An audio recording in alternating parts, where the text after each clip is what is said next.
Sabihin nga po natin, discrimination, diskriminasyon, pagtatangi. Sabalit, yung pagtatangi daw na ginagawa ng tao ay isang pagtatanggi. Once we discriminate somebody, talagang tinatanggihan natin yung pagkatao niya. Mas mauunawaan daw po siguro natin yung kahulugan ng discrimination kung papakinggan natin si best friend Webster. Ano ba yung sinasabi tungkol sa discrimination? Just listen. The unjust. Doon pa lang, unang salita pa lang, di ba? Unjust. Hindi ba katarungan? Or prejudicial treatment. Uy, puro big words, ha?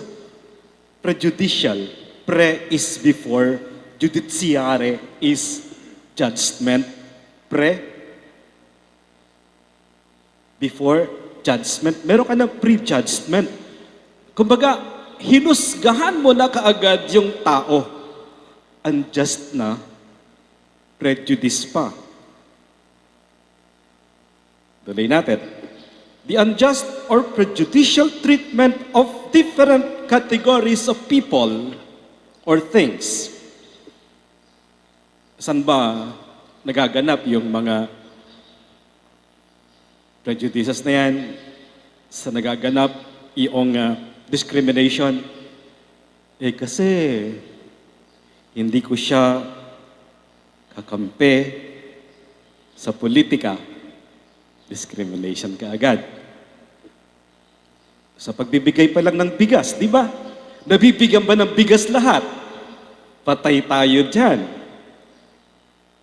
Kapartido ba? Hindi ka kulay, hindi ka partido, huwag bigyan ng bigas yan. Patay tayo doon. Pero nakakatuwa, may naririnig tayo, basta may bubong, may bigas. Ganun sana. Political affiliation, may discrimination, race, lahi, age, sex, andyan lagi. Yung mga victims of racial discrimination. Ano daw po yung mga kasing kahulugan? Synonyms. Prejudice, bias, bigotry, intolerance.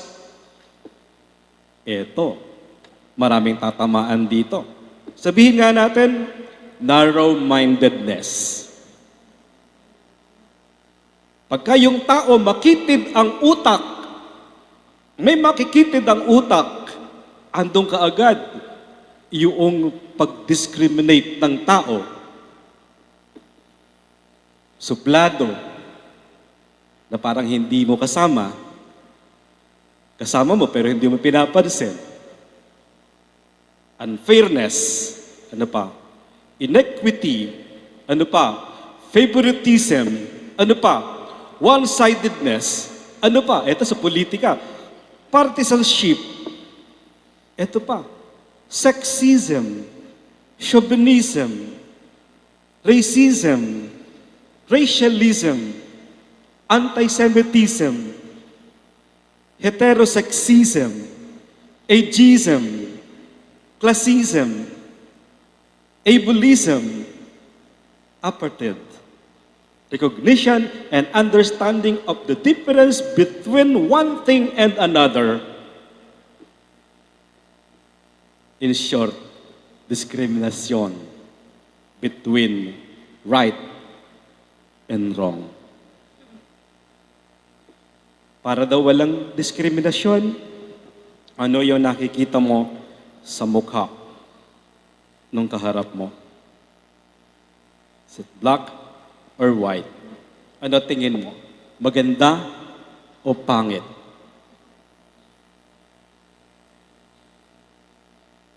Ano ang hamon sa atin? Sige, tingnan mo yung mukha ng katabi mo, bagamat magkamukha kayo ngayon kasi pares kayong may takip sa mukha.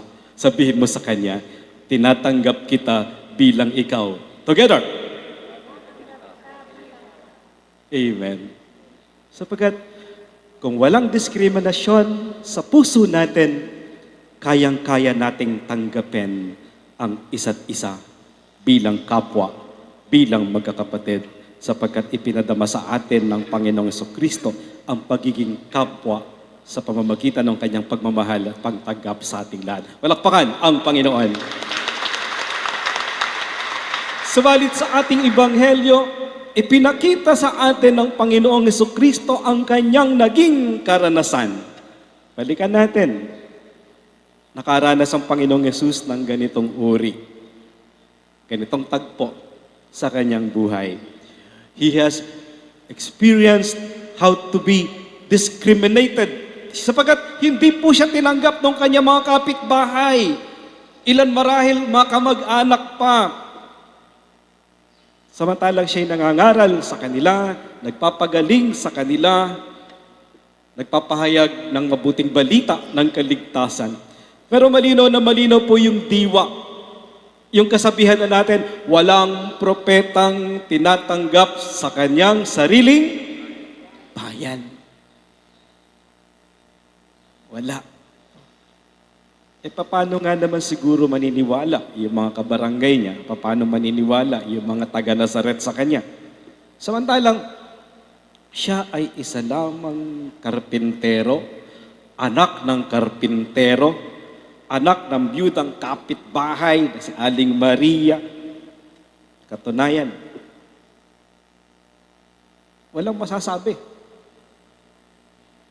Yung mga kapitbahay niya na, saan ba nagaling-galing ng taong ito? Ano?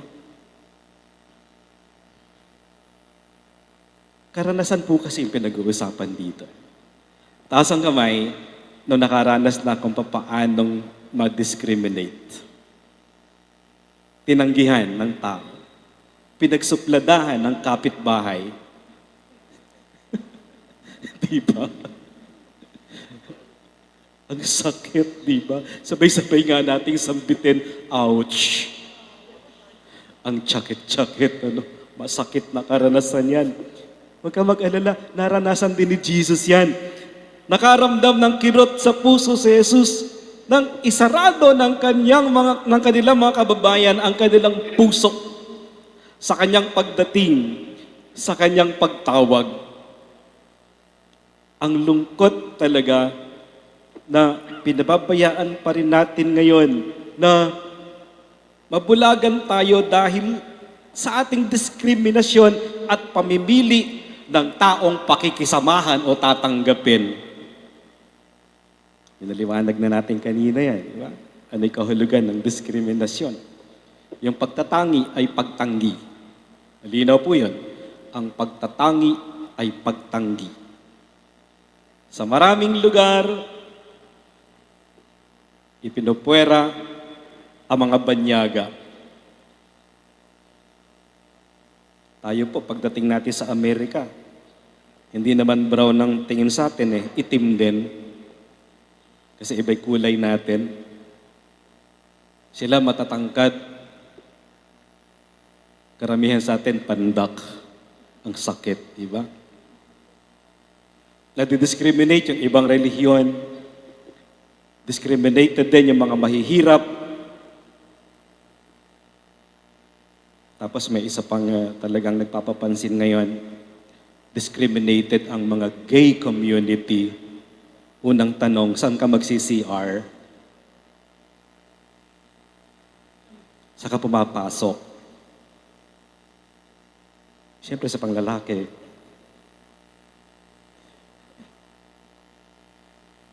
Discrimination, no? Kay daming mga taong minamaliit ng iba. Totoo. Hindi sa kagagawan ng mga ito, kundi dahil sa katangahan at kayabangan ng mga nagmamaliit sa kanila. Yun po yun. Boomerang yan babalik babalik. Bakit kita minamaliit? Sapagkat mayabang ako. Bakit kita hindi pinapansin? Kasi mayabang ako. Bakit hindi kita kinakausap? Kasi mayabang ako. Ayaw kitang kausap eh. Ayaw ko makita yung pagmumukha mo eh. Kasi dinidiscriminate kita. Eh ngayon, ang tanong, sino may problema? Ikaw ba o ako? Huwag mo kong kausapin. Hindi kita kakausapin. We discriminate each other. May nangyayari ba maganda? Wala. Lalo na nagkakalayo ang dami natin. No? Ulitin ko, kay daming mga taong minamaliit ng iba, hindi dahil sa kagagawan ng mga ito, kundi dahil, didiinan natin dahil sa katangahan at kayabangan ng mga taong nagmamaliit sa Kanya. Tandaan mo, kapag nang maliit ka, kapag nag-discriminate ka, mayabang ka. Tanungin mo yung katabi mo, ganun ka ba? Dahil kung ganun ka, mayabang ka. Balikan natin ang mabuting balita. Ang sinasabi ng mabuting balita, sinasabi sa mabuting balita ang kawalang kakayanan ng ating Panginoong Jesucristo na maglingkod sa Kanyang mga kababayan dahil sa kanilang tahasang pagtanggi bilang propeta ng Diyos. Ito marahil yung napakalaking kabiguan ng Panginoon. Hindi siya nagtagumpay sa kanyang misyon na mangaral at mapagbago ang puso ng kanyang mga minamahal. Sapagkat kabaliktaran, tinanggap ang Panginoon sa ibang lugar. Masayang sinasalubong sa mensahe niyang kaligtasan. Sapagkat malinaw na malinaw yung diwa. Ulitin nga natin, walang propetang tinatanggap sa kanyang sariling bayan.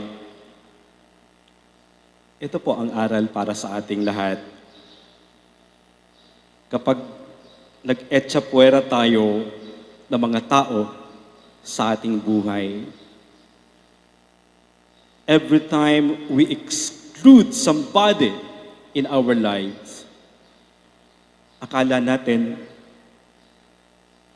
matagumpay tayong pinangangalagaan ng sarili natin sa mga taong hindi natin gusto. Ang totoo, pinipigilan po natin na maranasan ang kabutihan na maaaring dala nila sa ating buhay. Kaya, hindi po tayo lubos na nabibiyayaan, kundi nagiging higit pang nawawalan dahil sa ating kabulagan at kayabangan. Bear this in mind. Every time we discriminate, we build a wall. Hindi kita nakikita, hindi mo rin ako nakikita. Hindi tayo nagkikita, bagamat tayo'y magkasama.